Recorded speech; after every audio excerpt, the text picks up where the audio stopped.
Hey guys, welcome to the Tuesday stream. Every Tuesday we come out here and show off all the cool new books and books that came in that came in this week. Oof. I'm sorry, I was very tired. Thank you for everyone that came down during local comic shop day. Don't worry, we do have some of the local comic shop day books available. You can actually check that out on our website. They're available on our website. They're in store, so you can buy them there. Yeah, and let's jump into our books. We have Absolute Evil from DC Comics. This is a must-have for anybody that's getting the Absolute books. So guys, don't worry if you have any of the Absolute titles on your pull list. This is in your folder, so don't worry. If you don't, this is a must-have. You must grab it. It's great. It sets up what is the Absolute Justice League. It sets up the Absolute Green Arrow series. It sets up what the future of the Absolute Universe might look like, and some of the past that kind of make sense of why certain characters aren't in the current Absolute Universe. Really great book. I love it. It's funny that this is released the same time as like the history of the DC Universe, as you get to see the history of the Absolute Universe play out in this book. Really cool. This is a must-have. Next up is Author Immortal. A mix between H.P. Lovecraft and great parodies of people like J.K. Rowling and like other big prolific writers. This is actually, it's about a J.K. Rowling parody who's trying to get back in the business after she has said some things, and she hires an unknown writer to help her reboot a fantasy series. But there's weird monsters involved, and which is like H.P. Lovecraft inspired, which H.P. Lovecraft comes up later. And every character in here is awful. They're awful people. Yay. They are. But it's a really cool read where you don't know why the other things like the weird magic stuff is happening. And it's really cool to be like, is it a curse that's out there, or is this one of those like, because it's very inspired by H.P. Lovecraft, there's a lot of like, this is weird because of some curse that we haven't seen revealed yet. And it's really cool. It's really trippy. Again, the characters are hard to root for because they are all kind of bad people, but it's cool to watch like flawed protagonists try to become saviors. Really cool book. If you're looking for something different to read, great. Next up is G.I. Joe Cold Slither from Image Comics. G.I. Joe Cold Slither is kind of a tie-in to G.I. Joe. It's a mix between G.I. Joe. It is spin out G.I. Joe, but not the current G.I. Joe stuff. Cold Slither is a band that's made for this. It's like a mockumentary that's going on inside the book about this band called Slither, which helped Cobra take over the world. Really funny. There's actually on the back there is a QR code for music and stuff that is tied to the actual issue, which I love a lot. That AR stuff. Really great book. Really funny because it is about an 80s metal hair band getting back together, and it's funny and over the top, all wrapped up in the world of G.I. Joe. If you're a fan of G.I. Joe, we should definitely get this book. Next up is Gotham Academy first year from DC Comics. This is a throwback book to Gotham Academy. This explains like Silverlock's like kind of entire story when she first arrives in there. You meet certain characters that will become big characters in Gotham Academy later on in the last old series. But this is a year one for Gotham Academy, and kind of explain some stuff that happened that set up the original Gotham Academy books. One thing I really do wish about this book, it's in canon, but because it's an old book, it's a retro, like it's a throwback book, so it's kind of be like, how much impact does it have? Hopefully this will then jump forward to a current Gotham Academy book. Those books are really fun and great if you want to read like YA Batman stuff. But yeah, if you're looking to get back into Gotham Academy, this is great. If you have someone like a teenager in your life that wants to get into comics, or you're trying to get teenagers into comics, it's a YA novel in comic book form. It's great. Next up is Good Devils. Don't play fair with evil. This one shot this is from Image Comics. This is the early works of Nick Dragotta. It's an anthology book just showing off different works, different pieces of work he had written and drew in the past. It's really cool. It's all manga inspired, from things like Mad Max and One Punch Man to things like Gundam and Fist of the North Star. It's really cool. It's Nick Dragotta. It's an art book, but also that shows that he's actually a proficient writer, which is really cool. So if you like Absolute Batman, you should definitely check this book out. Next up is Gunpowder Profits from Madcave Studios. Gunpowder Profits is a mix. If you take Supernatural and made it more mature, and if you made Dean and Sam complete D-bags, which they are in the show, but whatever. Set post Vietnam, it's about two guys that are kind of like ghost hunters that use their abilities as ghost hunters to make money. And they come across a case that they kind of like shouldn't solve, but they kind of have to go rescue somebody, and the weird craziness that goes along with it. It's a mix between a 80s B movie horror film and like weird like B-list cult classic stuff. It's really fun. It's a really cool horror book just in time for Halloween. If you want to grab this, wait till Halloween to read a bunch of comic books for Halloween. This is one of the books you should definitely pick up. And if you're a fan of Supernatural, this is Supernatural with a weird psychedelic twist. Next up from DC Comics, we have Justice League: The Omega Act. Guys, if you have Justice League Unlimited on your pull list, it's in there, so don't worry. Also, this is a direct prelude to DCKO, so if you want to read DCKO, you're going to need to pick this book up. It explains why Booster Gold is the way he is and what happened to Booster Gold. It sets up what actually happened to Doomsday and why Doomsday is very important to this entire event. Also, what's really cool about this book, it goes right from Unlimited and Superman. What number? Superman, what? 30? 31? I thought 30 was last. 30. Yeah, 30. Superman 30 and Justice League Unlimited. And this all like kind of work together because they all end on the same page going into DCKO. So this is a must-have for DCKO. You definitely have to grab this book. Next up is Kill All Immortals 2 from Dark Horse Comics. After if you guys didn't read Kill All Immortals, don't worry. It has a cold opening, but Kill All Immortals is about a family of Viking immortals that kind of cover up that they're immortals by like doing shady crime stuff. It's about their daughter trying to overthrow the family. Now we fast forward, and now they're no longer immortal, and now new immortals have showed up based on other gods and other pantheons that are worshipped, and it's really cool to see that. And as this former immortal family goes against another immortal family, and it reveals a bunch of secrets about how immortality works in this world.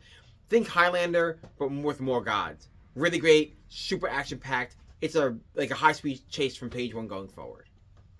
Next up is The Last Day of H.P. Lovecraft. When you read this book, it reads like a one-shot, but it's actually a 5-issue miniseries. Explaining it's by Boom Studios. Explaining the final day of H.P. Lovecraft's life. What's really cool is another character shows up that may or may not be fictional, kind of. That shows what actually happened on the very last day of H.P. Lovecraft's life and tries to make it more prolific. It's really cool if you're a fan of H.P. Lovecraft and pulp horror and things like Weird Tales and like Cruel Universe. This is a great horror like journey into death story. Definitely pick this book up if you want something spooky and twisted to read. Next up is Roots of Madness. Roots of Madness takes place in the early 20th century as a young girl. She's just her mom was like a it's weird to say. She's like a medicine woman. Her mom was a medicine woman, and so now she learned like potions and pretty much alchemy, like chemistry, from her mom, and then she uses that to open a business in like 50s America, where she's trying to find ways to help the women in black communities that are using like bad hair straightener, which is why it's called Roots of Madness. It has a double meaning between the plants that she uses and the actual hair roots, because what's happening is like they're selling these women these hair straighteners, and they know there's ill effects to it, and she's trying to figure out how and why to stop it and stop these corporations from taking advantage of these black women in like these poor communities. It's a really cool book. If you look for something like cool mixed between like supernatural and cool political commentary and a cool like historical piece, definitely pick this book up. Next up is Scavenger from Panic Entertainment. Scavenger is a mix between Venom meets Mad Max as a parasite invasion that's taken over the Earth, and it's actually more like Venom meets I Am Legend. As he is the last survivor of a parasitic invasion, and he just strives to survive by himself. which is the I Am Legend part. What happens when he finds humans is the rest of the story. Really cool as you see like the duality, like you see in Venom, this parasite and this human as they try to survive in this post-alien invasion takeover. Really great body horror stuff that happens in here. Really cool sci-fi invasion story. Again, really cool if you're looking for something spooky and dark to read. Next up is Spider-Man Noir from Marvel Comics, which is great because there's another Spider-Man book that you have to read this week also. Spider-Man Noir is spinning out of the various Spider-Man Noir stories that have happened. In fact, he references all the multiverse stuff he's been going through from like Edge of Spider-Verse and Spider-Verse vs. Venomverse and everything else before that. He is now back in his own Earth, being a cool like 1940s like vigilante, which is dope. He's a Spider-Man that uses like pew-pews. I'm trying not to say the words so I don't get demonetized or something that happens on like one of the social media things. Really cool book. If you don't know, it's the Noir verse is a pulp style version of superheroes, of Marvel superheroes. What's great about the Marvel superheroes, this book in particular, is that they are trying to survive and figure out a new case that has happened when a blonde stranger shows up at his door and, you know, drops a bombshell on him. Really cool. If you don't know, I don't want to give away because it is a mystery and the biggest clue is of who's giving him the case and what happens there. But it's really cool. You get to see a new take on Scorpion, a new take on kind of like Morbius. Really cool. Definitely check out the new Spider-Man Noir book. It's great. Definitely pick it up. Next up is Spirits of Vengeance. This was supposed to come out from Marvel Comics. This was supposed to come out a long time ago. It has been resolicited. It's coming out now. It is the crossover of all the Ghost Riders. Anyone has ever held the spirit. It's a cool way to get into Ghost Rider. It also shows you all of the mythos of Ghost Rider and the various hosts and the various Ghost Riders that have happened in the Marvel Comics. What's really cool about that, on top of that, they all have to go up against a new character called the Spirit of Violence. And how they have to survive and beat them is going to be insane, and especially who the Spirit of Violence actually is, tying it back to the Kenches, Danny and Johnny, as they try to survive and beat the new Spirit of Vengeance from taking over everything and removing each other Ghost Riders and Spirits of Vengeances. Really great. Again, it's Ghost Rider, so it's completely action-packed from start to finish. Next up is Godzilla, Spaceship Godzilla, part of the Keisei era of Godzilla books from IDW. It's Cowboy Bebop meets Godzilla as a ragtag group of survivors kind of go around committing crimes to survive on their starship, and what happens when they steal these kaiju eggs in space, and who their mysterious benefactor is, and what dark twist happens.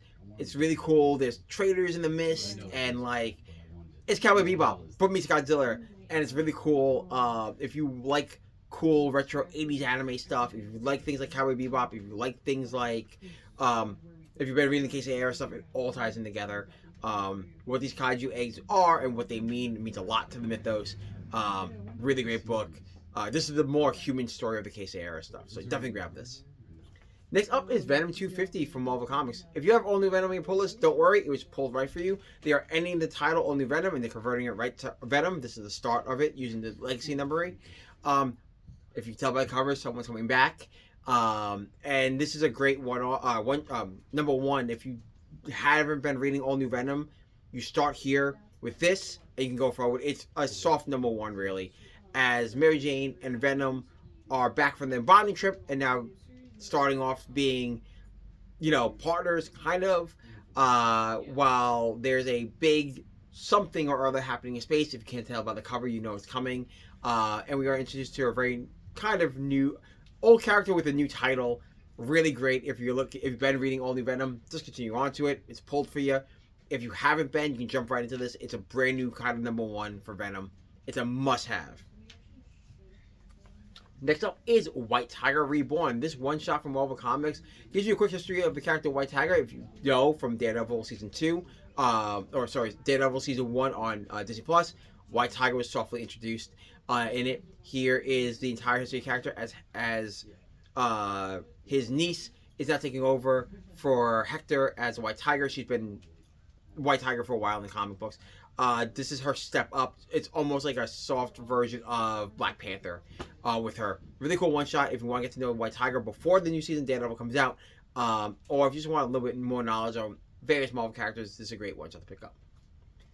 And next up, we have two X-Men one-shots. X-Men Undertow, which is the Marvel Unlimited X-Men titles just collected in print.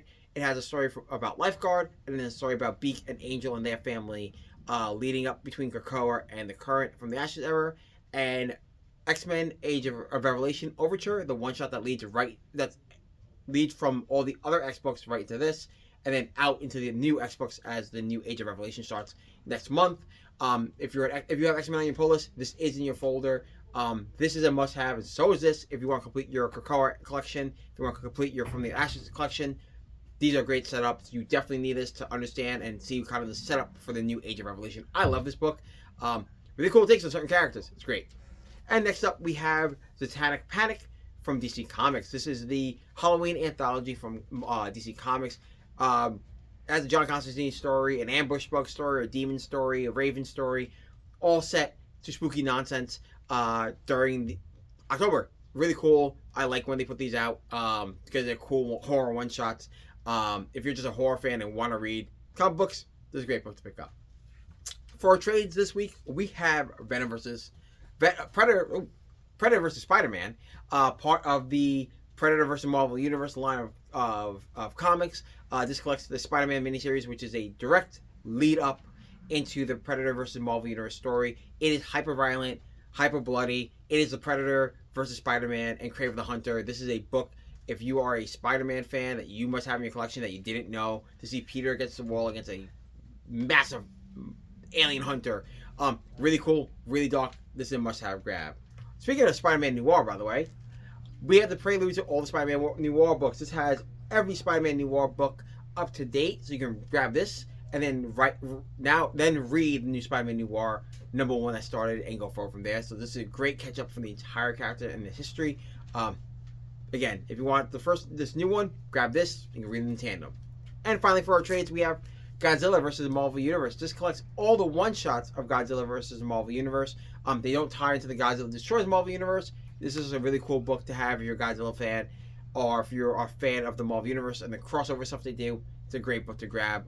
It's Avengers, Spider-Man, Thor, Incredible Hulk, and that's it. That's 4, which is the first one. Yeah, really cool. Takes place over different time spaces with different versions of Godzilla.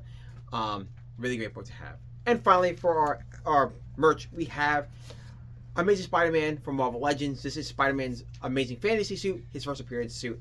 With the holidays coming up in like 2 months, grab these. These go fast. This is a must-have for any Spider-Man collector.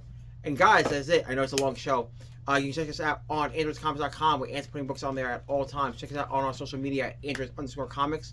And Androids Comics on X and on Instagram, where we put stuff that doesn't make the show, all the cool back stuff. And guys, I'll see you back here next Tuesday around the same time. See you then. Bye.